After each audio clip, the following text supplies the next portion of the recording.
Have you ever wondered what you should do if the person you sacrificed everything for suddenly claims you deserve nothing? What if I told you that the smartest revenge isn't shouting, crying, or arguing, but quietly collecting the truth until it speaks for itself? If you've ever been afraid of being betrayed, stay with me. Because what happened to me in a Chicago courtroom on October 14, 2025, taught me a lesson I'll never forget. My name is Lily Harper, and this is the story of how one handwritten letter changed the course of my divorce. At 8:47 a.m., I was sitting outside courtroom 5B in the Richard J. Daley Center in downtown Chicago. The rain tapped steadily against the tall courthouse windows, and the smell of burnt coffee drifted through the hallway from a vending machine that looked older than I was. Lawyers hurried past carrying thick case files, their polished shoes clicking against the marble floor. Nobody paid attention to the quiet woman holding a plain black leather briefcase. Nobody knew what I was carrying. And believe me, you won't believe why that simple envelope would make an experienced judge stop an entire divorce hearing. At exactly 8:58 a.m., my husband, Daniel Walker, stepped through the courthouse doors wearing a perfectly tailored navy Brioni suit and the silver Rolex I had surprised him with years earlier when his company landed its first six-figure contract. He walked like a man who had already won. His attorney, Richard Coleman, followed beside him with three expensive leather portfolios, while Vanessa Brooks, Daniel's marketing consultant, smiled confidently from just behind them. As Daniel passed me, he leaned close enough that I could smell the cedarwood cologne he'd worn since our 10th wedding anniversary. He smiled. "When this is over," he whispered, "you'll regret fighting me. You'll be knocking on my door asking for help." His younger brother laughed. Vanessa smiled without saying a word. Daniel's parents looked at me with the kind of sympathy people save for someone they've already decided has lost. I didn't answer, not because I was afraid, because I had already learned something most people discover too late. When the biggest storm is coming, everything becomes strangely quiet first. Instead, I opened my briefcase, removed a sealed handwritten letter, and quietly handed it to my attorney, Rebecca Lawson. "Please," I whispered, "don't give this to the judge until Daniel finishes testifying." She nodded once. Nothing more. Then we walked into the courtroom.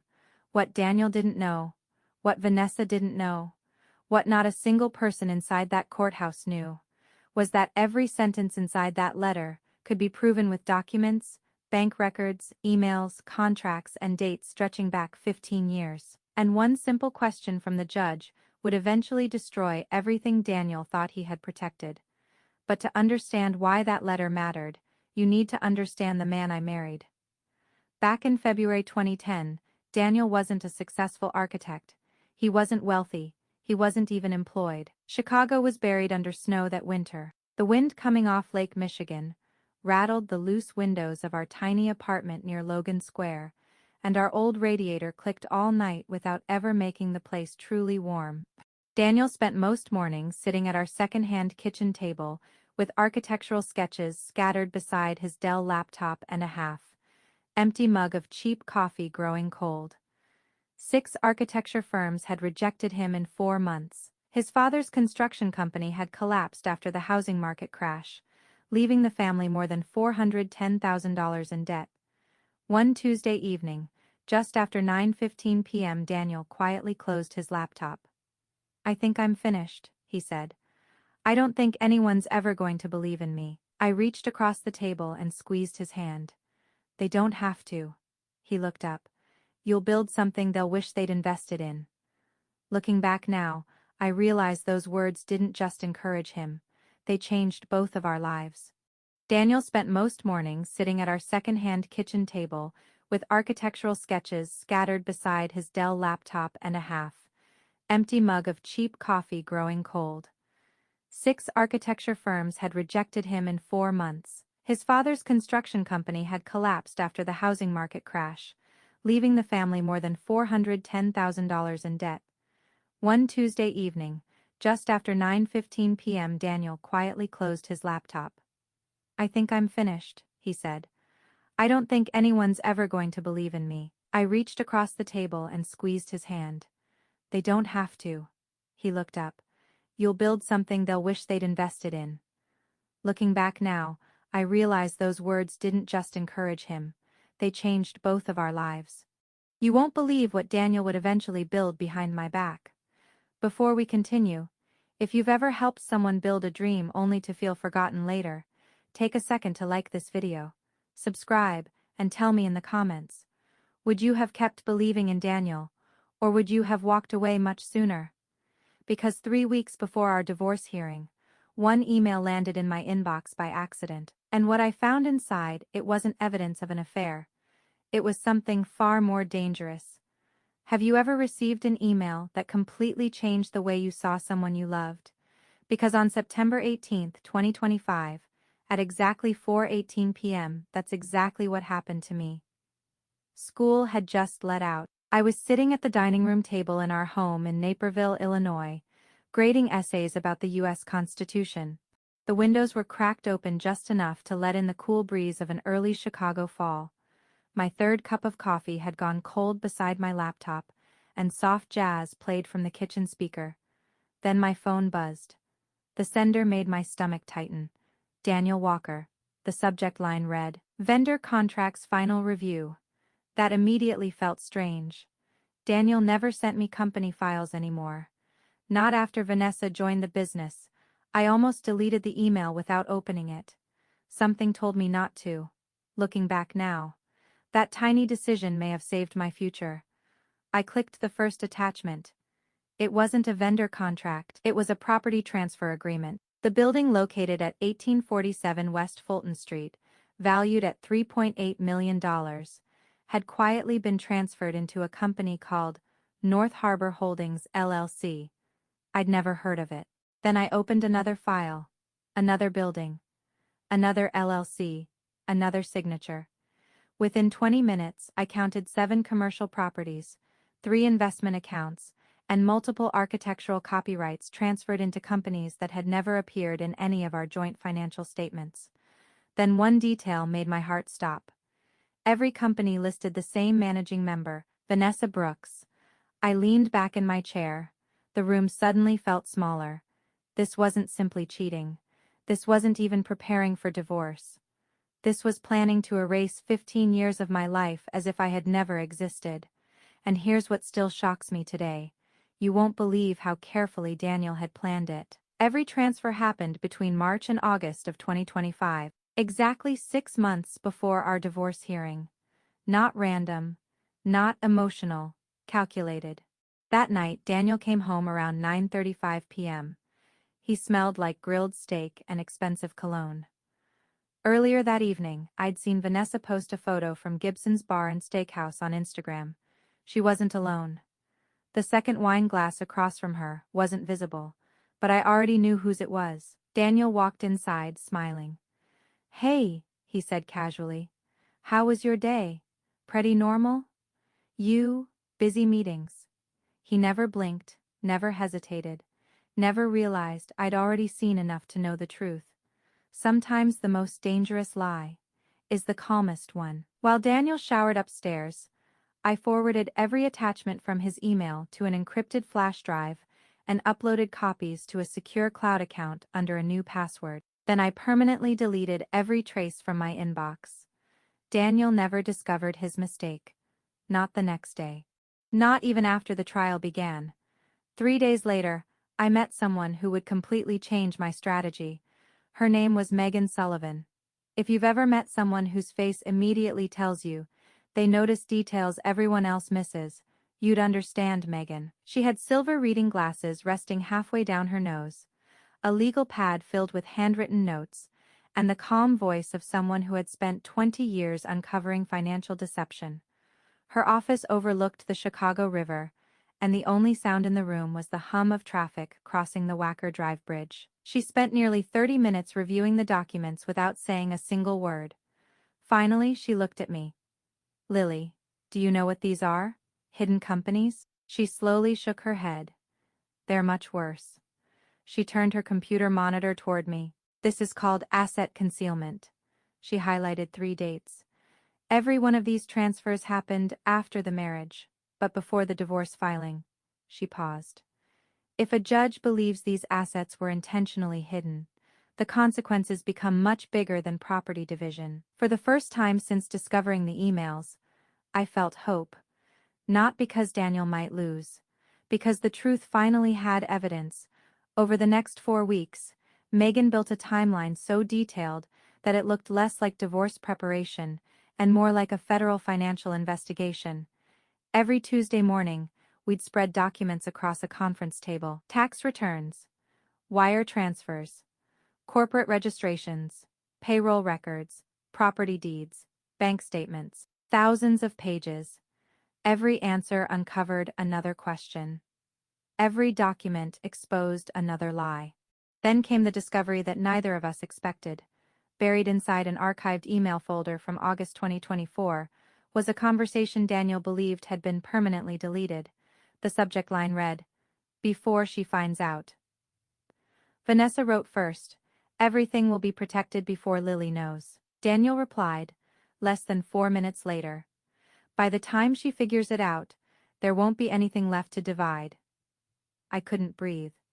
Not because I was surprised anymore, because every strange moment over the previous 2 years suddenly fit together like pieces of the same puzzle. The cancelled anniversaries, the unexplained business trips, the passwords on his phone, the late-night meetings, the emotional distance. The marriage hadn't ended overnight. Daniel had been dismantling it quietly for months. Megan looked at me across the table. "You have two choices. What are they? You can confront him now, or let his own paperwork destroy him in court." I didn't answer immediately. Instead, I looked down at the stack of documents that represented 15 years of sacrifice. Then I made the hardest decision of my life. I chose silence, because sometimes silence isn't weakness. Sometimes it's evidence waiting for the perfect moment. My attorney, Rebecca Lawson, took every document Megan uncovered and organized them into 6 banker boxes. But then she did something unexpected. She pushed all 6 boxes aside. Instead, she handed me 4 blank sheets of stationery. "We're not going to overwhelm the judge," she said. "We're going to help her see the truth." Together, we wrote one handwritten letter. No emotional language. No insults. No accusations. Only verified dates. Verified payments. Verified sacrifices. And every sentence pointed to evidence already waiting inside those 6 boxes. That letter became the envelope resting inside my briefcase on the morning Daniel smiled and promised I'd leave with nothing. He never asked what was inside it. He assumed I had nothing. That assumption would become the most expensive mistake of his life. Have you ever watched someone's confidence disappear, not because you argued with them, but because the truth finally caught up? That moment arrived at 9:41 a.m. on October 14, 2025. The courtroom was completely silent. Judge Margaret Ellison adjusted her reading glasses and carefully unfolded the handwritten letter Rebecca had placed on her bench only moments earlier. Daniel leaned back in his chair with his arms crossed. He wasn't worried. Why would he be? To him, it was just 4 handwritten pages. He had no idea those pages summarized 15 years of our marriage with dates, documents, and evidence that no amount of money could erase. The judge began reading. There were no emotional stories. No dramatic accusations, only facts. June 21, 2011. Lily Harper deposited $34,600 from the sale of inherited jewelry into Walker Design Group's operating account after the company failed to secure financing. Supporting bank records attached. She turns the page. January 8, 2012. Lily Harper paid 12 consecutive mortgage payments while Daniel Walker reported no taxable personal income. Supporting financial statements attached. Another page. November 3, 2013. Medical expenses totaling $48,214 for Daniel Walker's mother were paid entirely from Lily Harper's teaching salary. Supporting hospital invoices attached. Every statement pointed to another document. Every document pointed to another truth. You could actually hear pages turning inside the courtroom. Even Richard Coleman stopped taking notes. Then Judge Ellison reached the final page. She didn't immediately continue. Instead, she looked directly at Daniel. The silence suddenly felt heavier than any argument. Mr. Walker. Daniel straightened his posture. Yes, Your Honor. She held up one document. I have one question. The courtroom became perfectly still. Why were 7 commercial properties transferred into newly created LLCs beginning on March 17, 2025? She paused. Exactly 6 months before you filed for divorce? Daniel blinked. Once. Twice. Then he looked toward Richard Coleman. For the first time all morning. The confident businessman who had mocked me outside the courtroom had absolutely nothing to say. Richard immediately stood. Your Honor, we'd respectfully request a short recess. Judge Ellison never looked away from Daniel. Were these companies disclosed during financial discovery? Silence. Were these assets reported to the court? More silence. Richard slowly lowered his eyes. That silence answered every question in the room. Judge Ellison closed my letter. Based on today's testimony and the documentation presented, this court orders an immediate forensic audit. A quiet wave of whispers moved across the courtroom. And until ownership can be verified, all disputed business assets are hereby frozen effective immediately. Daniel's smile disappeared. Vanessa's face turned completely pale. She stared down at the courtroom floor, refusing to make eye contact with anyone. You won't believe how quickly confidence disappears when lies meet evidence. The next 31 days became Daniel's worst nightmare. Court-appointed forensic investigators reviewed everything. Over 14,000 emails.